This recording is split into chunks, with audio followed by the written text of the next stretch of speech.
In 2008, Robert Lyons had an argument with his mother. Apparently, she wasn't as big of a fan of Avril Lavigne as he was, and she refused to get in touch with a friend who could get him the tickets for an upcoming concert. Lyons had a fit over the incident and smashed his mother's head with a cognac bottle. It looks like Lyons' obsession with Avril was so strong that his outrage over the lack of tickets turned him into a brutal psychopath. He stabbed his mother 9 times while she was passed out on the floor. To make things even more ridiculous, Lyons wasn't even a crazed teenager. He was a full-grown 40-year-old who obviously had major anger management issues. We're pretty sure Miss Lavigne would not approve of such fandom.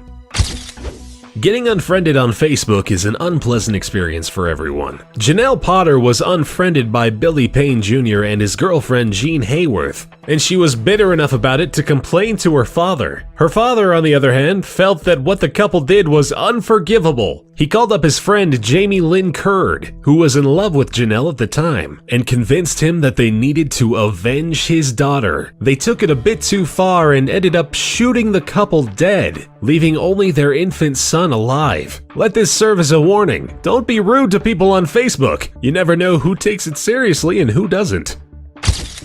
No one likes to be photobombed, especially not when they're all dressed up and striking a pose during a party. Still, nobody gets too worked up over a photo gone wrong. Well, at least nobody except Candice Brito and Vanessa Zavala. The pair were so angry when 23-year-old Annie Hoon Kim Pham photobombed them in front of a club that they beat her to death. The women are facing 11 years in prison. To say it was an overreaction is an understatement.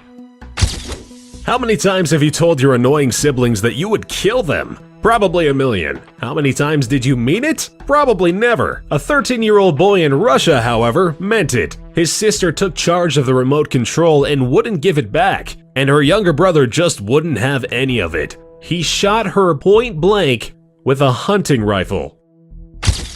Boys will be boys. This is often said for teenagers who misbehave or throw tantrums. Sometimes, though, things do get out of hand. Normally well-behaved twins from Maury County reportedly had fights before, but those were considered normal sibling rivalry. Things obviously escalated beyond normal at one point, when all it took for Blake Bassler to snap and stab his twin brother was an unsatisfied chewing gum craving.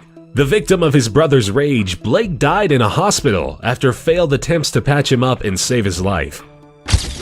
Stanley Neese from Breathitt County was known for having quite an unpredictable temper. His landlord found that the man had become quite difficult. He claims that Neese would be set off by the smallest things. The landlord was so bothered by his aggressive behavior that he started the eviction proceedings. He sure was right to recognize signs of a lunatic in the making. Neese finally went on a rampage, shooting his wife, daughter, and 4 neighbors. What set him off? His wife prepared eggs, but not to his liking. They weren't hot enough. Hard to believe this was the reason behind a mass murder.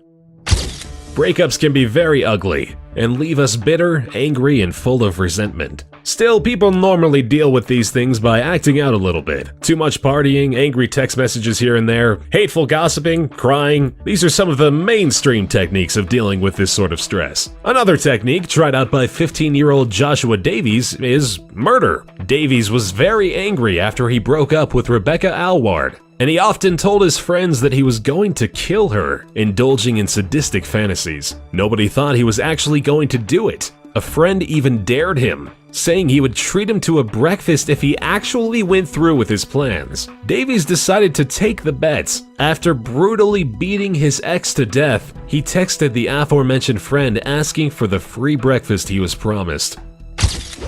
Alexandra Tobias was a Facebook addict like many of us. For her, however, the obsession with social media was a refuge, and a comfort probably a bit more than for most people. She had a rough life. She had a bipolar mother who she eventually found dead. She was raped. She had a baby with a boyfriend who wasn't in the mood for a serious relationship, and that delayed her studies. Tobias coped with stress by playing online games, and she didn't like being interrupted. When her 3-month-old baby started crying during a Farmville session, she needed to shut him up immediately.